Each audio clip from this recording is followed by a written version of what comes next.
The trauma fuel is literally like a fire, a flaming fire.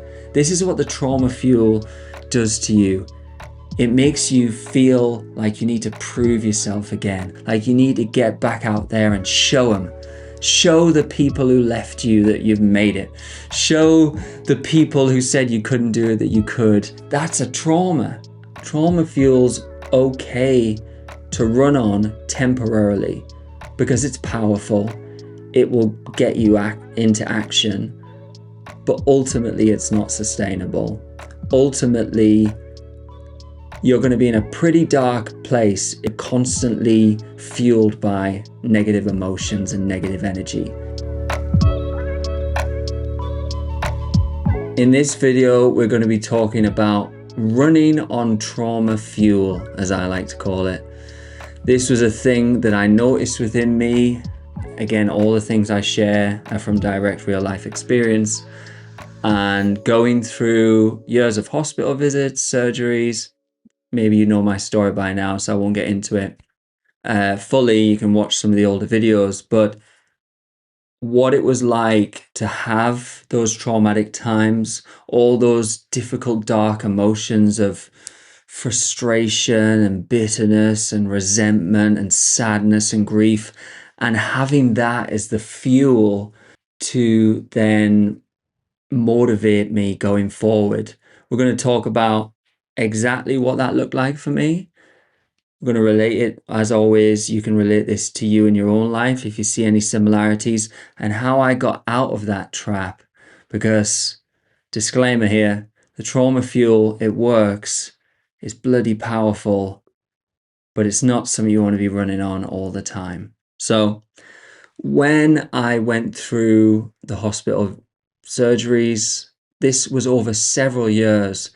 I distinctly remember this feeling of just like anger, almost like a rage.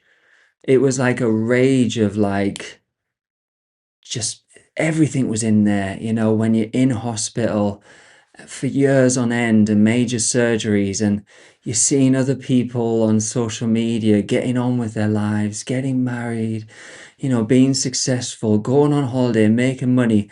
And all the while, for years on end, I'm just in hospital with a bloody leaking bag and depressed, crying, anger, bitter, frustrated to the point of like, I could still sort of feel it actually. like talking about this stuff, it is quite challenging sometimes, because talking about this stuff, it like, I can feel a glimpse of what it was like in those darkest times. So naturally, when you go through traumatic times, tough times, challenging times, sad times, it's not going to be easy. And a lot of times, there's a lot of negative emotions that come with that. I say negative emotions because in a sense, I don't believe any emotion is in a sense negative, but that's a different topic. Let's just call them for now negative emotions. The anger, the frustration, the bitterness. I think frustration was really one. And that builds up all the time over years and years of, I remember thinking like, why me? Like the classic, why me? You know, how has this happened to me? Why am I not healthy? How am I going through even more operations? How have I got this bag on my stomach?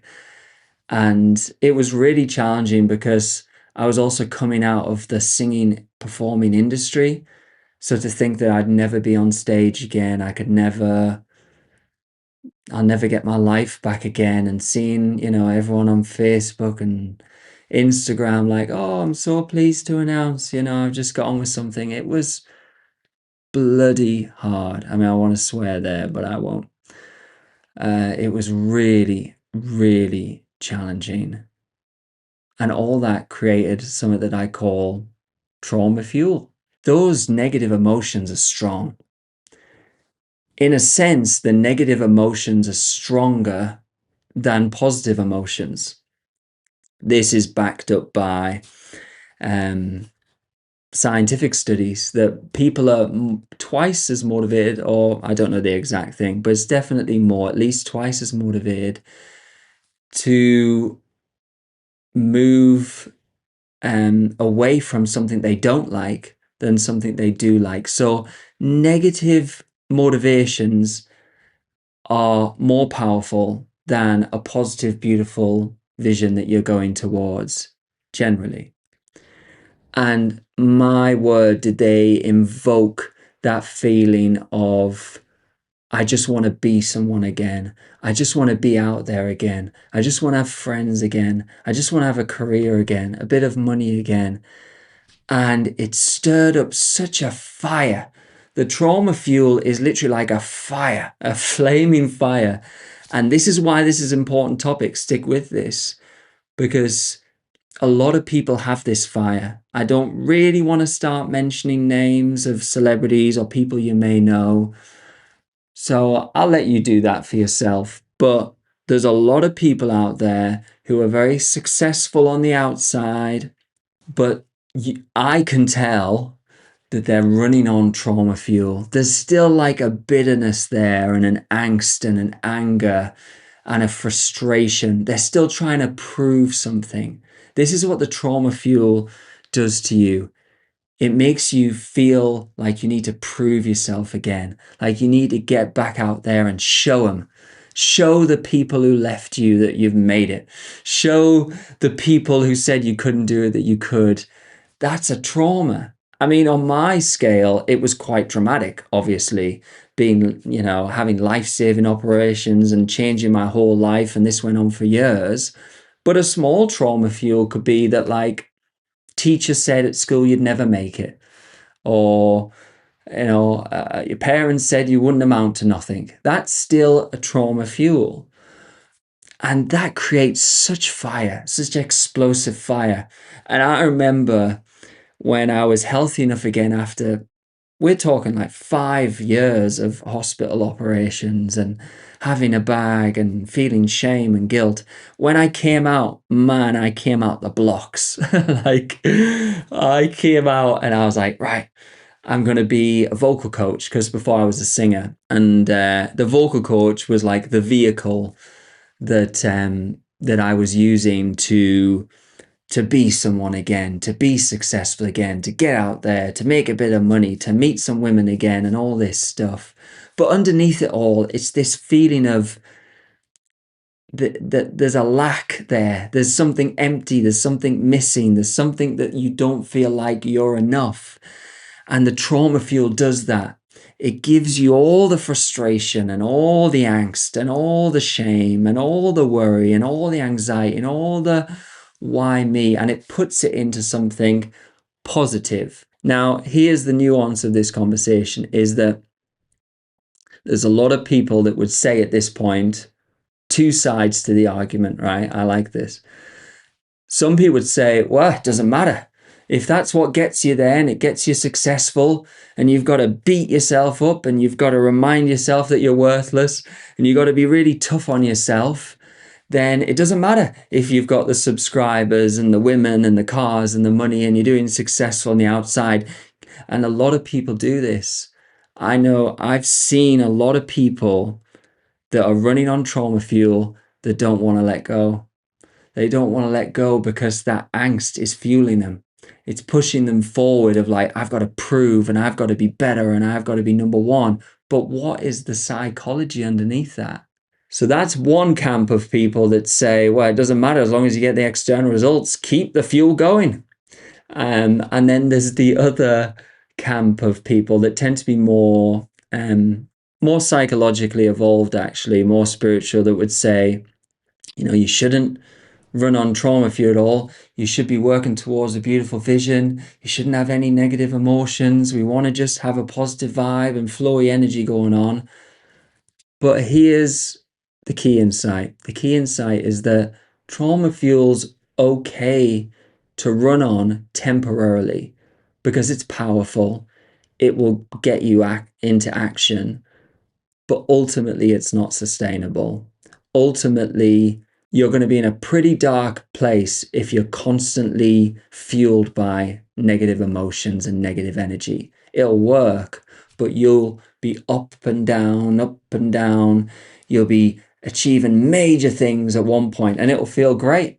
because everyone else who's sort of going through life at a nice steady speed, you're going at 100 miles an hour building your business or something like that, because that trauma feels so powerful, but you're going to burn out. And even if you don't burn out, you might get health issues, you might get injured. If you constantly keep pushing through on this feeling that I've got to show and I've got to be someone, and sod these people who left me, and sod that person who dumped me or whatever, it'll be powerful, but eventually it will break. So the trick is to not demonize the trauma fuel. Actually use it temporarily to get you out of that tough time. But ultimately then you're going to have this moment where you realize, I don't need to prove myself anymore. I mean, it makes me a bit emotional thinking about it again, because I really did have that moment of like, I'm enough now, or I don't need to prove myself. I can let this go. I don't need to build a business because I have to stick a middle finger up to people who left me or weren't by my hospital bedside anymore. I don't need to hold on to that anymore. And that was a huge moment of revelation for me. But it still doesn't mean that it was a bad thing. The trauma fuel and all those negative emotions, they can lead to something good temporarily, but then you've got to have the awareness to let go of the negativity, the trauma fuel, when it's no longer serving you, and transfer that over to a positive motivation and a positive energy. We're really talking here about negativity and negative emotions fueling you and motivating you, which is you're moving away from stuff, you're moving away from the trauma, or you're being pulled towards your life purpose. You're being pulled towards something you want in your life to move towards, not something you want to get away from. Do you know what I mean? And that switch is switching from letting go of all those stories and all those negative emotions. But another trick here is when you do this, you'll temporarily lose motivation. So I was building the vocal coaching business that I was doing when I came out of hospital. And man, I was flying. Like, I was booked out like in 7 months, and I was coaching Boy George and all this. And then I started to become conscious and aware of like, God, I'm running on trauma fuel here. I'm not doing all this stuff because I beautifully want to go towards it. I'm putting a middle finger up with all those negative emotions to people that left me to prove a point, to prove I can be someone again, and ultimately got too tiring. But then when I let that go, that negativity, of course, I lost my fuel temporarily. And that's another reason why people who are already successful out there in the world, who are running on this trauma, negative emotion, they don't want to let it go, because they've got their house and their cars and their subscribers and all this crap. And they don't want to risk letting it go, but in the end, you're going to burn out anyway, and it's a pretty miserable way to live, honestly, even if you are successful on the outside. So you've got to be prepared to have quite a period of no motivation whilst you find a new fuel, and then from there you can let all that go. You are enough now. You're perfect as you are. You can go towards the things that you want in life because you authentically want them, not because you're trying to prove something, not because you're bloody miserable inside, not because you're still bitter about the health operations you went through, or the person who left you, or the bloody car crash that happened. You've got through that now. Those are all tough things, of course, I know. But at some point, for the overall health of you as a human being, you've got to start to let that go and be fueled by something that you're working towards, that you want to do. A great example, honestly, now is just this YouTube channel. If I had done this YouTube channel when I was doing the vocal coaching, A lot of people wouldn't have been able to tell. You wouldn't have been able to tell. If you look back now at my old vocal coaching videos, you wouldn't think, oh, he's running on trauma fuel. You wouldn't be able to tell. But I knew that I was doing it in a way to prove something. But now I can honestly tell you that I'm just doing this YouTube channel because it feels right. It's contribution to others. I feel in a place where I'm ready to share. I like sharing. It's healing for me. Let the subscribers fall as they may.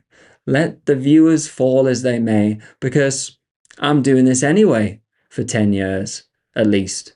Maybe 20, but definitely 10 probably. And then there will be a new chapter at some point that will come along. So I won't be doing this like for the rest of my life probably.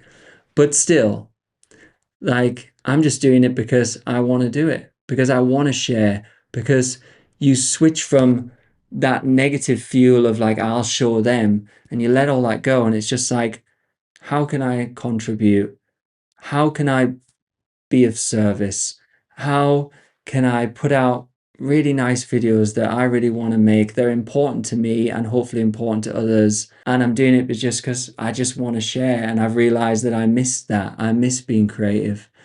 That's totally different than building a YouTube channel or writing a book or whatever, because you feel like you're not enough and you want that external validation and you want to show people. That's fine. Like I say, we can't demonize that. But at some point, you have to become conscious of it. And you have to realize that for the overall health and happiness of yourself, of you, that it's healthy to let that go at some point. But it's also a necessary part of the process.